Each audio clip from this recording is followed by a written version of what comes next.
friends, welcome back to Food Prep Guide. We are back today with another mix in a jar, and today we are making an instant pasta side dish. This is a copycat of a very popular boxed mix at the store that I'm sure you know and maybe you love, but we are going to make the garlic Parmesan variety at home ourselves with ingredients that we know what they are and are not bioengineered, and it tastes so good. So we're going to start by meal prepping our jars. I usually meal prep 4 to 5 jars at a time. And we're going to start with our noodles, which we need to talk about. Now, you can use whatever noodles that you like, but I highly recommend sticking to angel hair pasta. And then again, you can use whatever angel hair pasta that you like. But I want to show you the easiest way that I have come across to measure out these jars. It's really hard to measure pasta precisely unless you get out your kitchen scale. And honestly, I tend to be a little lazy in that regard. I rarely ever pull out my kitchen scale. So what I have found works really well is the 16-ounce boxes of half-length angel hair pasta. They are just the right length to fit inside of a pint jar.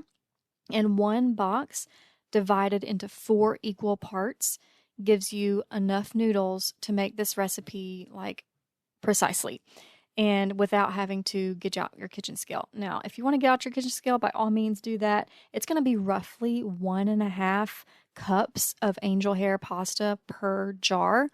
I've never measured it. Like I said, lazy, don't get out my kitchen scale, so I don't know what that's going to be in ounces. But it's going to be 1.5 cups precisely, or not precisely, but approximately per jar. But to make it so much easier, I highly recommend that half-length angel hair. And then just divide that one 16-ounce box into 4 equal jars, and you will have this recipe made up in no time. So once you get your noodles and we are ready to move on to our seasonings, we are doing the garlic Parmesan blend. So we are doing very heavy garlic.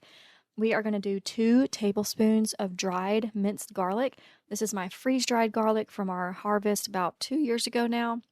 I have loved having it in this minced freeze-dried style so much that I no longer cure my garlic and hang it and braid it. I don't do that anymore. I just take it straight out of the ground, mince it up, and put it in the freeze dryer, and then I have this dried minced garlic on hand at all times. But you need 2 tablespoons per jar. Next is going to be 1 tablespoon of chicken bouillon powder. Now you can use any kind of chicken broth powder. You know that I have used and loved Orrington Farms in the past. But if you're friends of the community and you've been following our Mix and Jar series, you may know that I have now switched to a homemade version. I will link that video down in the description box below if you're interested in making your own homemade chicken bouillon powder and beef broth powder.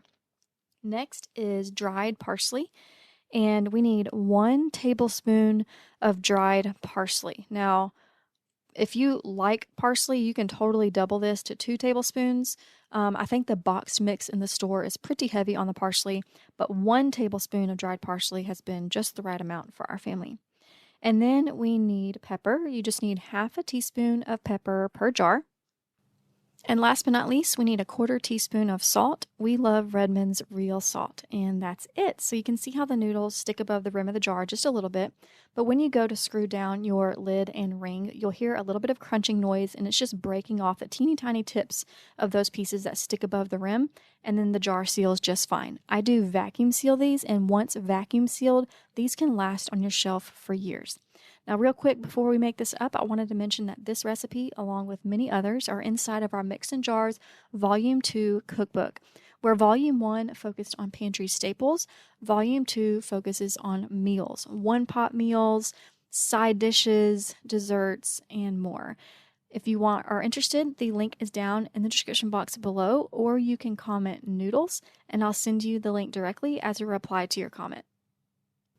To make these noodles, we are going to start by melting 2 tablespoons of butter in a small to medium-sized saucepan, and then go ahead and dump the contents of your jar into the pot. And we're going to basically toast those spices and coat those noodles in butter for about 1 to 2 minutes. And once you've got all those noodles, they look kind of somewhat evenly coated in the butter and the spices after 1 to 2 minutes, you'll go ahead and add your water. We need 3 cups of water.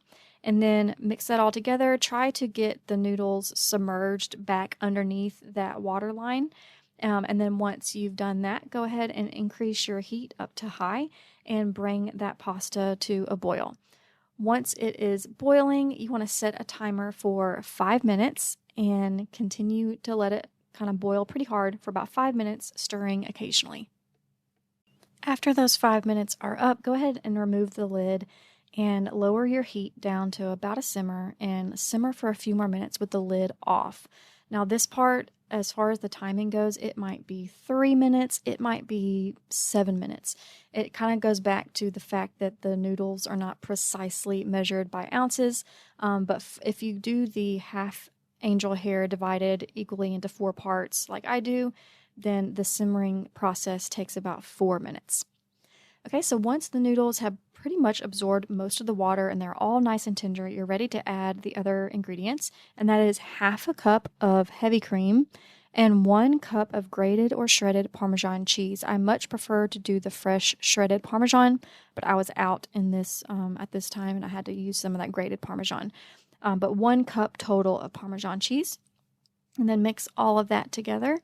And once it's all kind of mixed together, you can remove the pot from heat and let it sit for at least 5 minutes.